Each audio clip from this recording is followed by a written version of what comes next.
নমস্কার বন্ধুরা, মন্দিরা ফুড চ্যানেলে সবাইকে আর একবার স্বাগত জানাচ্ছি। তো আশা করছি সবাই ভালো আছো, আমরাও সবাই ভালো আছি।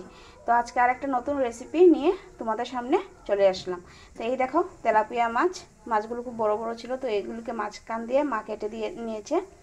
আর আজকে বানাবো তেলাপিয়া মাছের চচ্চড়ি বলতে পারো বা দু পেঁয়াজিও বলতে পারো।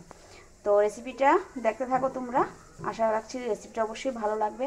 আর এই মাছটা কিন্তু আমার মার খুব প্রিয়। তো চলো প্রথমে মাছের নুন আর হলুদটা মাখিয়ে নিই। এই দেখো মাছগুলোতে আমি নুন হলুদটা মাখিয়ে নিয়েছি, আর এদিকে কড়াইটাও বসিয়ে তেলটা দিয়ে দিয়েছি। তেলটা গরম হয়ে যাচ্ছে, তারপর মাছগুলোকে একটু ভেজে নেব।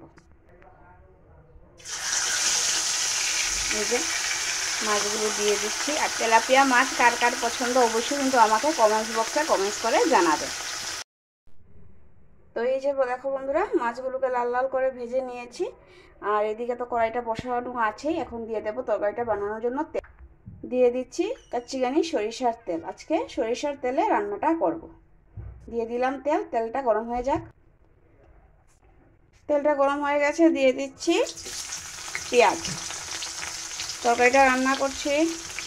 আর যেহেতু আগেই বলেছি তরকারি মাছটা আমার মার খুব পছন্দের, তো চেষ্টা করছি তরকারিটা যাতে খুবই স্বাদ করে রান্না করা। যদিও স্বাদই হবে, তবুও স্পেশাল কেউ কারোর জন্য কিছু বানালে তো একটা টেনশন থাকে না যে কেমন হবে কি না। তো দেখলে দিয়ে দিয়েছি একটু প্রচুর পরিমাণে কাঁচা পেঁয়াজ আর তার সাথে দিয়ে দিয়েছি কাঁচা মরিচ। এগুলোকে এখন সুন্দর করে একটু লাল লাল করে ভেজে নেব।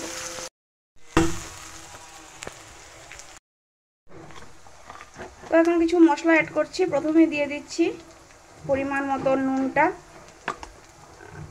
এখন দিয়ে দিচ্ছি হলুদ গুঁড়ো, তারপর যেহেতু কাঁচামরিচ দিয়েছি তো লঙ্কার গুঁড়ো অল্প দিচ্ছি কালারের জন্য।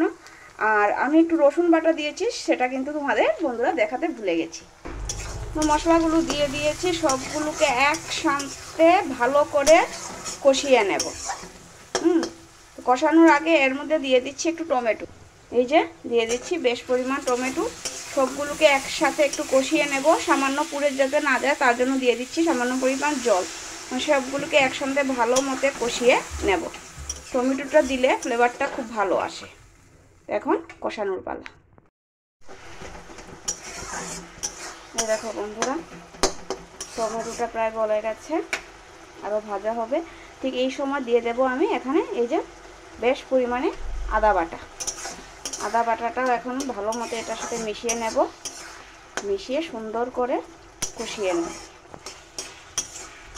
খুব সুন্দর কিন্তু গন্ধ বেরিয়েছে। এই যে বন্ধুরা, মশলাটাকে সুন্দরভাবে কষানো হয়ে গেছে। এখন গ্রেভির জন্য জলটা দিয়ে দেব। এটা যেহেতু চচ্চড়ি বলেছি, তো সুতরাং বুঝতেই পারছো ঝুলের পরিমাণটা একদম গা মাখার মতো হবে। তো এই দেখো উপর থেকে মশলাটা ভালো মতো কষানো হয়ে গেছে, উপর থেকে তেলও ছেড়ে দিয়েছে। এখন জল দিয়ে দেব।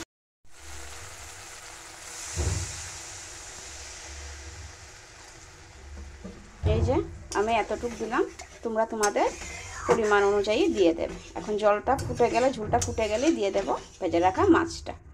আরেকটা জিনিস দেব, আগে ঝুলটা ফুটে যাক তারপর দেখাচ্ছি। এই দেখো বন্ধুরা, ঝুলটা ফুটে গেছে, কি সুন্দর কালার হয়েছে। এখন ভেজে রাখা মাছগুলো দিয়ে দেব। এই যে ভেজে রাখা মাছগুলো দিয়ে দিচ্ছি। এখন একটু ডুবিয়ে দিচ্ছি যাতে মাছের ভেতরেও তেল মশলাগুলো সবগুলো ঢুকে যায়, তাহলে টেস্টটা বেড়ে যাবে। আর আমাদের পাশের বাড়িতে টাইলস লাগানো হচ্ছে, সেজন্য হয়তো বা একটু সাউন্ডের ডিস্টার্ব হবে, তোমরা একটু মানিয়ে গুছিয়ে নিও।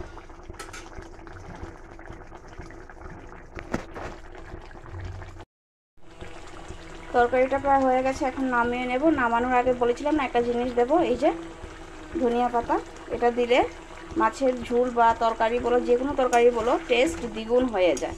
তো দিয়ে দিলাম, দিয়ে একটু সময় রাখবো, রেখে ঝোলটা নামিয়ে নেব। তো এই দেখো বন্ধুরা, তরকারিটার ফাইনাল লুক। আশা রাখছি ভিডিওটা অবশ্যই তোমাদের ভালো লেগেছে। আর তরকারিটা দেখতে কেমন হয়েছে অবশ্যই কমেন্টস করে জানাবে। সবাই ভালো থেকো, সুস্থ থাকো। আবারও নতুন ভিডিও নিয়ে হাজির হব। আজকের জন্য টাটা।